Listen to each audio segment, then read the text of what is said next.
The 2008 crisis taught us something important. When systems break down, having the right knowledge and taking the right actions beforehand makes all the difference in the world. It began as an ordinary global broadcast, one of those moments when the world tuned in to hear Elon Musk speak. Cameras flashed, reporters whispered, and the audience leaned forward as the man who had already changed the trajectory of technology, space, and innovation prepared to address something very different: humanity itself. But this time, Musk did not start with rockets, satellites, or artificial intelligence. He began with a name: Ibrahim Traoré. "Ladies and gentlemen," Elon Musk said, his voice firm but unusually reflective, "I've built companies, launched rockets, and experimented with technology that could outlive us. But today, I want to talk about a man whose vision for humanity may be even more powerful than mine. His name is Ibrahim Traoré, and he is changing not only Africa, but the way the entire world thinks about what it means to be human." The audience was stunned. World leaders who were watching raised their eyebrows. Investors paused their calculations. Millions on social media rushed to clip the moment. Elon Musk, a figure associated with Mars, Tesla, and the future, was turning the spotlight on the young president of Burkina Faso. He continued, pacing the stage slowly.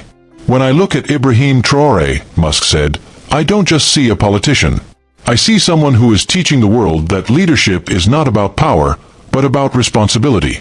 He is building something that technology alone cannot create, a society based on dignity, courage, and unity." The cameras zoomed closer, capturing Musk's intensity. He leaned into the microphone and added, "And I want to say this clearly. If humanity has any hope of surviving, not just on Earth but beyond Earth, we need leaders who think like Traoré. Not leaders who divide us, but leaders who remind us that humanity is one family. That is why I believe his message matters not just to Africa, but to the entire planet." The crowd erupted into applause. Musk had made bold statements before, but this one carried something deeper. He wasn't talking about markets or technology. He was talking about humanity's soul. Within minutes, hashtags trended worldwide. Hashtag Musk on Traoré, hashtag Humanity First, hashtag Africa Rising. News anchors scrambled to interpret his words. Was Musk aligning himself with Africa's youngest president? Was this a challenge to Western powers? Or was it, perhaps, a glimpse into Musk's own evolving understanding of humanity's destiny? And then, the spotlight turned to Ibrahim Traoré. Sitting in Ouagadougou, surrounded by his advisors, Traoré watched the broadcast live. His face remained calm, but his eyes betrayed the weight of the moment. He knew Musk's words had just placed him on an even larger stage, one that extended far beyond Africa. When asked by journalists to respond, Traoré stood before the cameras. His presence was quiet, but commanding. "I heard what Elon Musk said," Traoré began. "And I must say, I am humbled. But I must also say this: the future of humanity cannot rest on the shoulders of one man, whether it is Musk or Traoré. The future of humanity rests on all of us." The hall grew silent. His words carried weight, not because they were rehearsed, but because they felt deeply lived. "You see," Traoré continued, "we live in a world where technology grows faster than wisdom. We can launch satellites, but many children still cannot go to school. We can send robots to Mars, but millions of people cannot find food on Earth. If humanity is to survive, it is not enough to dream of other planets. We must first make this planet a home worthy of its people." The crowd watching him erupted in applause. But Traoré was not finished. "Elon Musk is right about one thing," he said. "Humanity is one family. But a family must care for its weakest members. It must share its bread before it builds its castles. Africa has been treated as the forgotten child of this family for too long. But Africa is awake now. Africa is not begging for respect. Africa is demanding equality, dignity, and the right to contribute to humanity's future." His tone sharpened. "Let me tell you something," he declared, looking directly into the camera. "The strength of a family is measured not by how it treats its strongest, but how it lifts up its weakest. If humanity does not learn this lesson, no rocket, no invention, no artificial intelligence will save it." The hall thundered with applause once more. Social media exploded. Musk's words had lit the fire, but Traoré's response poured fuel on it. For the first time, billions of people across continents were hearing Africa not as a victim, but as a teacher. Not as a silent observer, but as the voice that might redefine what it means to be human. Journalists rushed to capture every detail. Commentators compared the exchange to Martin Luther King Jr. speaking in an age of civil rights, or Nelson Mandela in the fight against apartheid. But here it was different. This was the 21st century, and the conversation was not only about freedom, it was about survival, technology, and humanity itself. Musk, hearing Traoré's reply, posted on X. Traoré is right. Technology without humanity is empty. Africa will play a central role in humanity's future. That post alone racked up millions of likes within hours. Meanwhile, Traoré gathered with young African students later that evening and gave them words that would soon go viral. Never think of yourselves as too small to change the world, he told them. Because the world itself was built by those who refused to believe they were small. The students cheered, tears in some of their eyes. This was not just a political moment, it was the birth of something larger, a shift in how the world viewed Africa, humanity, and the future. And as the night fell in Ouagadougou, one question echoed across continents. Could a young African leader and the world's most famous innovator together spark a new concept of humanity? The world did not sleep that night.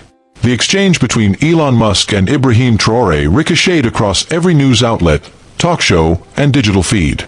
In New York, late-night hosts replayed Musk's opening words again and again, highlighting the rare humility in his tone. In Lagos, Accra, Johannesburg, and Nairobi, millions gathered in cafes and living rooms to rewatch Traoré's response, their eyes burning with pride. In Beijing and Washington, policymakers huddled quietly, wondering how this unlikely dialogue might reshape alliances and awaken movements they had long underestimated. But the real story unfolded the next morning, when Elon Musk appeared in a surprise live session on X, announcing that he wanted to continue the conversation, this time directly with Ibrahim Traoré. The stream began with Musk seated in his office, the SpaceX logo faintly visible behind him. President Traoré, he said, if you are listening, I believe we owe humanity not just speeches, but a dialogue. Let us talk, not as a billionaire and a president, but as two human beings trying to answer the same question. What does it mean to be human in the 21st century? The world held its breath. Would Traoré accept? Within minutes, Traoré's official page went live. The young leader appeared not in a lavish setting, but in a modest government office in Ouagadougou. His military uniform was simple, his expression calm but focused. He adjusted the microphone and spoke softly, but with authority. Elon Musk, Traoré began, I accept your invitation. But let us make one thing clear. Humanity does not need heroes. Humanity needs communities, values, and courage. If we speak today, let it not be about you or about me, but about us all. The comments section exploded. Viewers poured in from every time zone, their flags lighting up the stream. Nigerians, South Africans, Americans, Indians, Brazilians, Arabs, Europeans, Asians, the whole world was watching. Musk nodded. Fair enough, he replied. Then let's begin with this question. If you had to choose one principle to guide humanity into the future, what would it be? Traoré did not hesitate. Justice, he said firmly. Without justice, there is no peace. Without justice, there is no dignity. You can build the greatest technologies, you can colonize Mars, but if you carry injustice with you, you will only extend Earth's misery into the stars. Humanity must learn justice before it learns space travel. Musk leaned back, stroking his chin. His usual sharp, analytical presence seemed softened, humbled. Justice, he repeated. But justice is complicated.